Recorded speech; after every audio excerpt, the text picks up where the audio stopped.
नमस्कार। तीसरी आंख न्यूज 24 में आपका स्वागत है और मैं आपका दोस्त सुभाष मिश्रा। हम अवैध घुसपैठियों को लेकर बार बार खबर चलाने की कोशिश कर रहे हैं और सरकार को जगाने भी कोशिश कर रहे हैं कि सरकार जाग जाए। आप सोच रहे होंगे कि ऐसा हम क्यों कह रहे हैं, क्योंकि आज हमारे साथ हैं गौतम भारती जी। गौतम भारती जी आदर्श संग्राम पार्टी के फाउंडर भी हैं और इन्होंने 2005 में इस मुद्दे को लेकर काफी गर्माहट पैदा की, लेकिन हुआ वो जो आप जानते ही हैं कि इस देश में होता क्या है। स्थितियां हमारे देश की ये हैं, बस कहना क्या चाहें निकल जाता है बरबस मुंह से। बर्बाद गुलिस्ता करने को बस एक ही उल्लू काफी है, अंजाम गुलिस्ता क्या होगा हर डाल पे उल्लू बैठा है।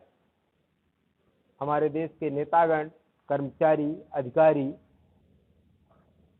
जो हैं उनकी मिलीभगत से अवैध घुसपैठी हमारे प्रदेश, हमारे देश में आते रहते हैं और हमारे जीडीपी के साथ खिलवाड़ करते हैं। एक तौर पे हमारे टैक्स के पैसे का भी दुरुपयोग करते हैं। यहाँ आते हैं, यहाँ के कुछ लोग जो गद्दार किस्म के लोग हैं वो उनका सहयोग करते हैं और वोट दिलाने की मशीन भी है। सहयोग ये करते हैं कि उनका कार्ड बनाया जाता है और बाकायदे वोटिंग में उनका इस्तेमाल किया जाता है। और ये अवैध घुसपैठी हमारे देश में तमाम तरीके के अवैध कारोबार करते हैं, कबाड़ का कारोबार करते हैं, उसी के आड़ में तमाम तरीके के अवैध कारोबार नशे के भी करते हैं और आतंकवादी घटनाओं को भी अंजाम देते हैं। हमने इसलिए कहा कि बस एक ही उल्लू काफी है बर्बाद गुलिस्ता करने को, अंजाम गुलिस्ता क्या होगा हर डाल पे उल्लू बैठा है। तो एक ही घुसपैठिया, एक ही आतंकवादी काफी होता है किसी देश को बर्बाद करने के लिए। यहाँ तो अगर देखा जाए तो बस्तियां ही बना दी गई हैं। आइए थोड़ी चर्चा करते हैं गौतम भारती जी से और जानने की कोशिश करते हैं कि 2005 में इन्होंने कितनी मेहनत की और उसका परिणाम क्या हुआ। नमस्कार। नमस्कार। चैनल में आपका स्वागत है। जी धन्यवाद। क्या शुभ नाम है सर? गौतम भारती। थोड़ा अपना परिचय दीजिए सर। मेरा नाम गौतम भारती है और मैं आदर्श संग्राम पार्टी का संस्थापक और राष्ट्रीय अध्यक्ष। जी साथ ही इससे पहले मेरा संगठन जो अभी भी चल रहा है वर्ल्ड एक्टिव सोसाइटी, 2005 में मैंने उस संगठन के मार्फत बहुत सारी मुहिम चलाई, जी जिसमें एक मुहिम ये है जिसपे आज आपका चैनल काम कर रहा है। इस पे भी हमने मुहिम चलाई थी जिसका जो विषय था बांग्लादेशी भारत छोड़ो। जी ये अभियान था। बाकायदा उत्तर प्रदेश की राजधानी के जो विधानसभा लखनऊ है उसके सामने हमने ये मुहिम करा था। धरना, प्रदर्शन, ज्ञापन, तमाम प्रक्रिया रही और रेगुलर शासन प्रशासन के संपर्क में रहकर मैंने बताने की कोशिश करी कि कहाँ कहाँ पे बांग्लादेशी झुग्गियों के नाते बसते हैं। बहुत से चैनल्स ने बातचीत करी, लेकिन सरकार के आगे वो भी दब के रह गए क्योंकि सरकार इस विषय में नहीं। उस समय सरकार में सत्ता में कोई और था और आज कोई और है। सत्ता बदली पर व्यवहार और व्यवस्था वही रहा। हमारे यहाँ सत्ता का परिवर्तन होता है, लेकिन अगर देखा जाए तो जो कार्य पुराने लोग कर रहे हैं वही आज भी कर रहे हैं। बिल्कुल तो बिल्कुल सिर्फ शासन बदलता है, मनसा नहीं हाँ। बदलती। सत्ता पे एक व्यक्ति बदल जाता है लेकिन शासन का कार्यशैली वही रहती है। जैसे कि अभी मैं गृह मंत्रालय से संबंधित ये बात बताना चाहूँगा जी कि विदेश से जो आ जा रहे हैं बांग्लादेशी, असमिया के नाम पे आ जा रहे हैं जी और ठेकेदार उनको लेके आते हैं। ठेकेदार इसलिए लाते हैं क्योंकि अपने भारत का जो लोकल ठेकेदार है, जो यहाँ का निवासी है, वो भारत की करेंसी के अनुसार ही वो पैसा लेगा और उसी हिसाब से उसके खर्चे हैं। जी लेकिन जो बाहर से कमाने आया है, चाहे बांग्लादेशी हो, वो यहाँ पे आता है, वो कम खर्चे में काम कर देता है। एक भारतीय नागरिक एक दिन का अगर 100 रुपया लेता है तो 50 रुपये में काम करने को तैयार है। इसीलिए उनको वो यहाँ लाते हैं, बसाते हैं, उनसे कूड़ा बिनवाते हैं, कई सारे काम करवाते हैं। दूसरी चीज़ ये कि इसमें दो बड़ी चीज़ आ रही हैं। एक तो सस्ते रेट में इन ठेकेदारों को देश का गद्दार घोषित करना चाहिए और इन पर कार्रवाई होनी चाहिए। शासन इनके लिए कार्रवाई नहीं करता। पहली चीज़ तो ये कि इन्हें सस्ते लेबर मिल जाते हैं कम खर्चे में, अनपढ़ लेबर मिलते हैं जो पढ़े लिखे नहीं होते हैं। अच्छा, जिससे हमारे देश के लेबर पे भी समस्या आ रही है, उत्पन्न हो रही है कि जैसे कुछ दिन पहले लेबर डे उनको रोजी रोटी की समस्या आ रही है। कुछ दिन पहले लेबर डे मनाया गया था। जी उस लेबर डे में लोगों ने बड़ी बड़ी बातें करी थी, लेकिन ये सोच लीजिए कि अपने ही देश का लेबर इन बाहर से आए हुए लोगों को द्वारा मारा जा रहा है।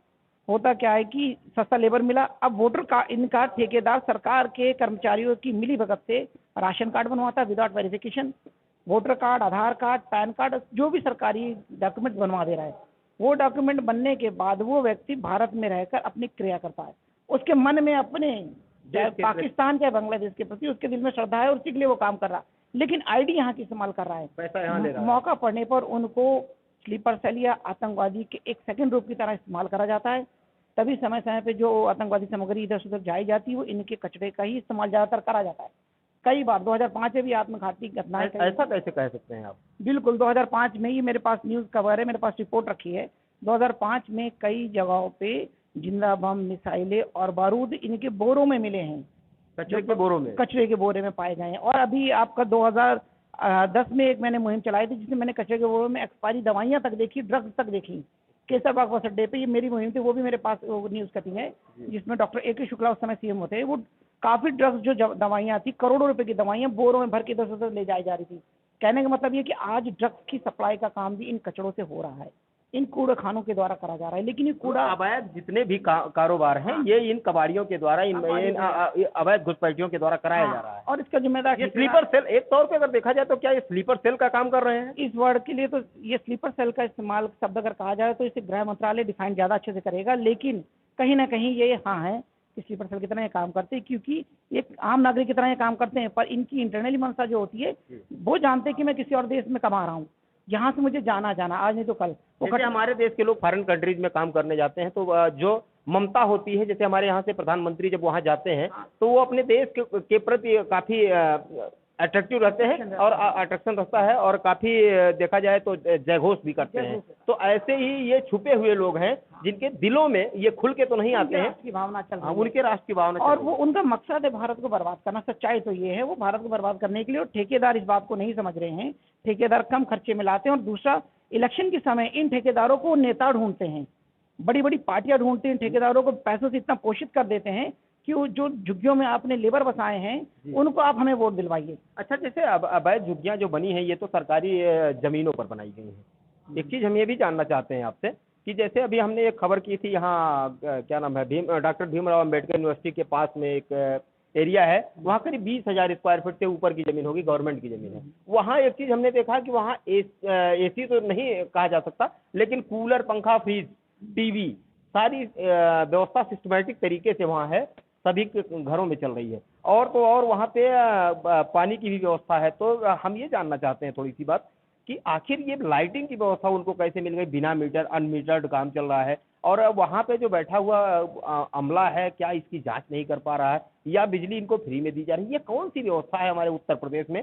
कि जैसे अभी जल्द में एक खबर आई थी कि दिल्ली में रोहिंग्याओं को केजरीवाल सरकार ने बसाया, तो उत्तर प्रदेश में योगी सरकार कैसे इन लोगों को, अवैध घुसपैठियों को ये चीज़ प्रोवाइड करा रही है?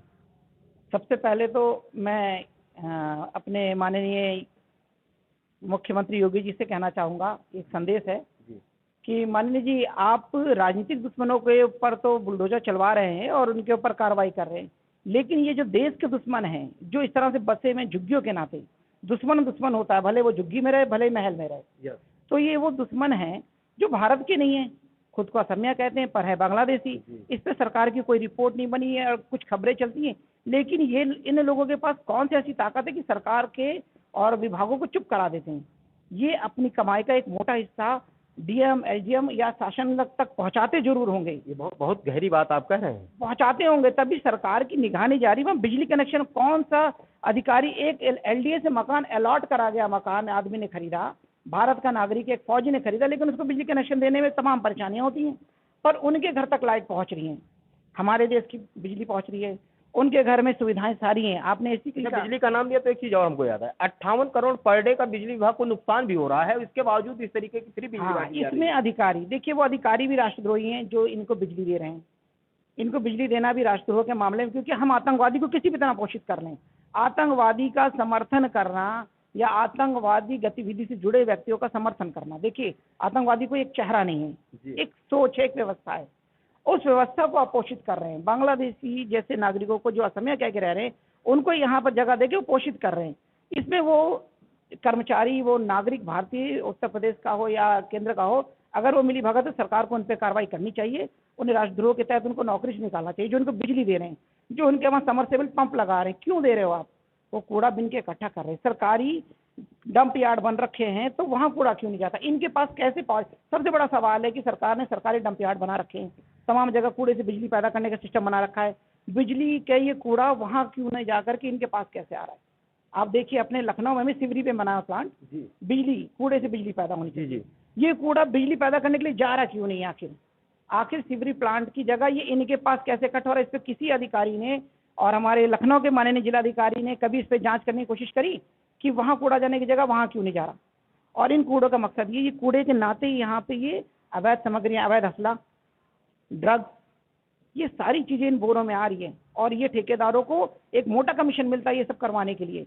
मैं ये शब्द बोल रहा हूँ, हो सकता है मेरी जान को ये पहले भी खतरा रहा है, अभी भी थ्रेट हो सकता है, होता रहता है, लेकिन मैं राष्ट्र हित में खुल के बोलूँगा, ये ठेकेदारों को मोटी रकम मिलती है, उन्हीं के जरिए ड्रग्स भी सप्लाई करते हैं, उन्हीं के जरिए अवैध हथियार भी, और उन्हीं के जरिए बारूद और मिसाइल। अगर भारत में स्पेशल कमांडो की टीम, स्पेशल टीम अगर वहाँ पे जाए, अपने इक्विपमेंट जो बम डिटेक्टर होते हैं, जो बम बनाने वाले बारूदों और सामग्री की जांच कर सकते हैं, ऐसे इक्विपमेंट लेकर इन झुग्गियों में केवल 1 हफ्ते का मिशन चला दीजिए। मैं कह रहा हूँ लखनऊ में बनी 50 बस्तियों में से कम 30 बस्तियों में, 40 बस्तियों में या अवैध बस्तियों में मिल जाएंगे, ये अवैध उपकरण मिलेंगे, श्योर मिलेंगे। तो आपने देखा, हमने काफ़ी चर्चाएं की और जैसा कि काफ़ी संघर्ष रहा इनका, 2005 से लेकर काफ़ी संघर्ष रहा। आपने बताया लाठियां तक आपने खाई। जी बिल्कुल, लाठी खाई, और आप जान सकते हैं विधानसभा के आगे घेराबंदी करना, खड़े होना, बाकायदा न्यूज़ में मिलेगा। और उसके बाद एसडीएम लेवल तक का व्यक्ति कह रहा कि मैं इसमें कुछ नहीं कर सकता हूँ, ये तो गृह मंत्रालय का काम है। अच्छा, चूंकि उस समय मेरी उम्र भी कम थी, 2005 में, आप समझ सकते हैं कि शुरुआत थी मेरी, लेकिन जब से मेरे दिल में ये जज्बा रहा है कि ये जो असमय के नाम से बांग्लादेशी आ रहे हैं, अच्छा, गृह मंत्रालय के द्वारा भेजा गया आदमी इतनी असमर्थता कैसे जाहिर कर देता है? अरे सबसे बड़ी बात तो, अगर वो असमर्थ ना होता तो आज हमारे देश में बहुत सारी चीजें, आप जगह जगह चौराहे पे आज एक छोटा बच्चा भी 13 रुपए, 12 रुपए, 15 रुपए का नशा लेकर खुद को खराब कर रहा है। ये नस्लें खराब करने का जो काम कर रहे हैं ना, इन अधिकारियों के अधीन हो रहा है। इन अधिकारियों को कोई बोल नहीं सकता, क्योंकि अगर इनके से कोई बोलेगा तो नौकरी एक्ट के तहत वो उस पर कार्रवाई कर देंगे। इनसे ऊंची आवाज में कोई बोल नहीं सकता। सरकार ने जो नियम बना रखा है ना अंग्रेजों वाला, कि सरकारी कर्मचारी कुछ उससे आपने बहस कर लिया, सवाल कर दिया, सरकारी काम में हस्तक्षेप के नाम पे आप पे केस कर देंगे। लेकिन वही सरकारी कर्मचारी इतना लफदर कर रहा है, इतना नुकसान कर रहा है देश का, उस पर कोई नहीं बोलता। चलिए, धन्यवाद। तो आपने देखा हमारे साथ गौतम भारती जी थे, जिन्होंने काफ़ी हद तक लड़ाइयाँ लड़ी, ये जानकर भी कि इनकी जान को खतरा हो सकता है। देश के तमाम लोग इसी तरीके की लड़ाइयाँ लड़ते आ रहे हैं, लेकिन हमारा देश है कि इसको सुनने के लिए तैयार नहीं है। कैमरा पर्सन राहुल के साथ सुभाष मिश्रा, लखनऊ।